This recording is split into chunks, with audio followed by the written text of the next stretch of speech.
So a few weeks ago, there was a story in the sports news that flowed over to the national news, and when I read about it, I thought I would use it as an introduction to this Christmas homily. You may have read about it also.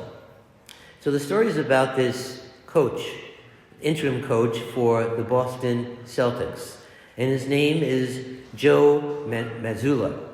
And he was asked at a press conference after the basketball game with the Miami Heat that the Celtics won by 13 points, what he thought about the presence of the Prince William and Princess Kate at the game. So the sports reporter said, "Did you get a chance to meet with the royal family? And if not, what was it like just having them there in the building?" she asked. So Mazzulla answered, "Jesus, Mary, and Joseph?" And so she sort of snickers and pauses and then laughs and then responds, No, the Prince and the Princess of Wales." So Coach Mazzulla then says, "I'm only familiar with one royal family, Jesus, Mary, and Joseph. I don't know too much about that one, but hopefully they're Celtics fans." There were no further questions. He silenced the room. And so at least for some people, it made people stop and think for a moment about really a hierarchy of priorities and importances in life. And so as I thought about that story, I thought it was a good introduction because in spite of all of the secularization out there in the world, there are still many, perhaps little, but meaningful signs, as we hear in the gospel today, signs and revelations that remind us of the simple three-word message of Christmas. God with us. God with us. The royal family, the Holy Family, journeys with us. And that is what we come together on this cold Christmas day to celebrate. The warmth of Christmas in the midst of this cold night 2,000 years ago and this cold day today. Here's another example of God with us in contemporary new ways.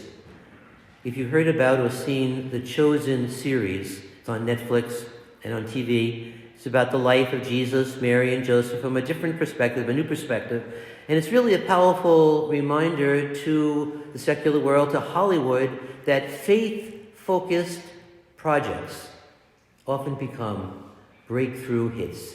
The Chosen is actually the largest fan-supported show in history. Individual people, you might be one of them, freely give so that tens of millions of people around the world can watch and interact with the life of Jesus, the royal family, the Holy Family, for free, and it's translated into 62 languages. So today, as we come together on Christmas Day, it's about small beginnings, a small beginning of a new baby, the new baby who comes to us as God with us. And, from the start, God has done, you might say, impossible math. Impossible math to multiply many small gifts and to make them go further than we could ever have imagined. And The Chosen is a beautiful Christmas witness and story here and now, connecting the world, the whole world, to the universal royal family. So as you look around the church today, it's great that so many people have come back. We're here in great numbers on this Christmas Day after 3 years following the COVID-19 nightmare and everything that happened in between shortly after Christmas 19. There's a commercial on TV company called Serve Pro. Maybe you've seen it. So Serve Pro or Serve Professionals, they head into homes that have had disasters, floods, and everything else, or businesses, fixing up everything and making it look sparkling new, like nothing ever happened. And their slogan is, like it never even happened. Well, we can't say that about the impact of COVID-19 in America and throughout the rest of the world.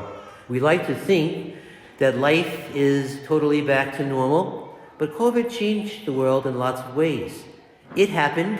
It changed us economically, perhaps, socially, politically, and maybe spiritually too, hopefully for the better. COVID made us recognize how interdependent we are as a global family, from that tiny little virus that affected everything and everyone directly or indirectly. But despite everything that's happened, the message of Christmas 19 is the very same message that began 2,000 years ago and never changes. God with us. Santa Claus may have lots of stuff, good things to bring and magic gifts every year, but Jesus brings us hope. Hope throughout the ages, hope all the years of our lives. And so the gospel that we just heard is one of several passages that can be selected to deliver an aspect of the Christmas message. And I chose the story from Luke because it reveals the actual historic reality at the time of Jesus' nativity, just as we have our own unique situations that bring us here to church today. And it begins, in those days, a decree went out from Caesar Augustus. And in our own time, many decrees and protocols have been issued over these days. And when you think about it, Mary and Joseph, 2,000 years ago, what did they do when they had to face all these problems that they had to look at? Well, Joseph did what they had to do. St. Luke has them traveling some 90 miles from Nazareth to Bethlehem in the late stages of her pregnancy. And so the question is, why did things happen this way?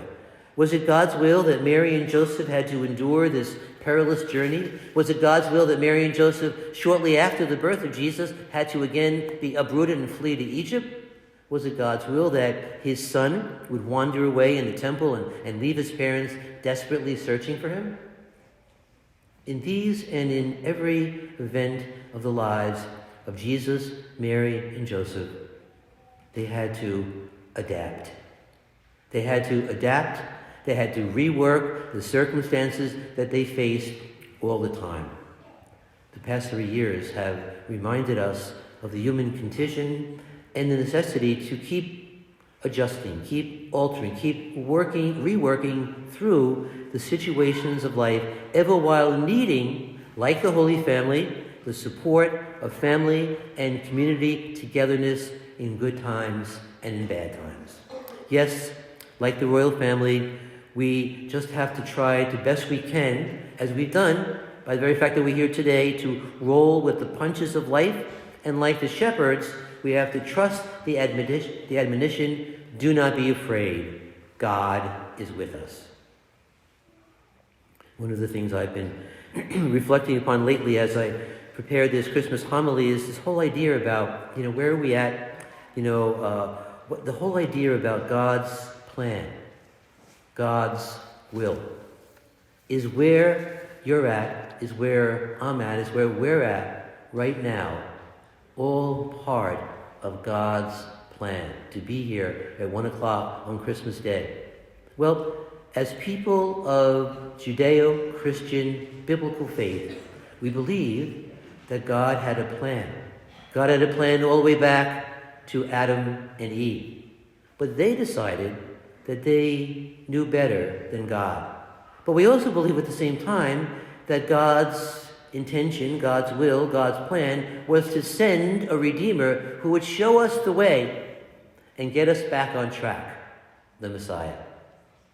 God's plan is always to create, to recreate, to save, to redeem, to raise us up even when we sometimes, or maybe often, stubbornly refuse to cooperate with his manifold graces and the continual interventions that God makes in our lives, surprising us. The Holy Family had to adapt to the political, the social, the cultural signs of the times, and to keep trying to cooperate with God's call in the midst of all those real-life realities and variables of life. So we often hear people say, God must have a plan. And, was there a plan? Is there a plan with the social unrest, with political upheaval, with the war in Ukraine, with family problems and everything that we face? Well, I don't think that God has a plan in the sense that everything is already predetermined. Because if he did, then, well, we wouldn't have our freedom. Why on earth would he make the birth of his own son so dangerous and burdensome to Mary and Joseph? I don't think God has a mapped out plan for every situation we face, because God is waiting. He's waiting upon the royal family, Jesus, Mary, and Joseph. He's waiting on Mary's yes and Joseph's cooperation. And he's waiting upon every one of us to cooperate and try not to resist as we discern God's will. Mary and Joseph and Jesus, Mary, the Holy Family, the royal family, were in sync with God's will, even though each of them questioned the Father. Interesting, isn't it? Each of them questioned the Father. How can this be? Mary says. And in the Garden of Gethsemane, Jesus says, I don't want this to happen. Let the cup pass me by. I do believe, though, that God gives us a map, not a predestined plan. And the map is Jesus, the way, the truth, and the life, the incarnate Son of God, whose birth we celebrate today. The map is the Ten Commandments. It's the Beatitudes. It's the gospel of life. Jesus is the way along all the evolving roads we travel to Bethlehem, to Egypt, to Jerusalem, all the places that we pass through on our journey of life. God gives us his Son, the royal family, but he also gives us this awesome responsibility of human freedom. The freedom to choose other directions if we want to, multiple detours that are out there if we want to decide to go our own way as Adam and Eve decided. Jesus comes with his map, which is itself God's plan. But like every map, or like every GPS device, we have to adapt.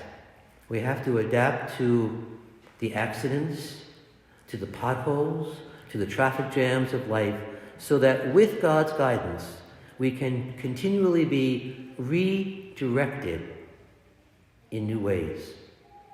That's why we always need a little Christmas for redirection. Over the past year, as some of you know, I was involved in a very bad car accident, yet I was able to walk away at the time without any noticeable injuries. But 5 weeks later, after traveling to Europe and back, I found out through an insurance-delayed MRI that I had a slow subdural hematoma, or brain bleed. And 2 days after that discovery, I just happened to be with my friend who is my neurologist for dinner to talk about the brain bleed and what to do being totally asymptomatic. All of a sudden, not even starting dinner yet, I had a grand mal seizure followed by a stroke in his presence, and then brain surgery the next day. What a reminder, what a sign, what a challenge to me of God with us in the presence of others. And isn't that what Christmas is about?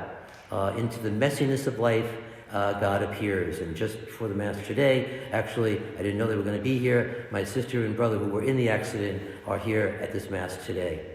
So our mission, I think, should we decide to accept it, is not an impossible mission, but simply to keep adapting, as Mary and Joseph had to do, even with God being right there in their midst.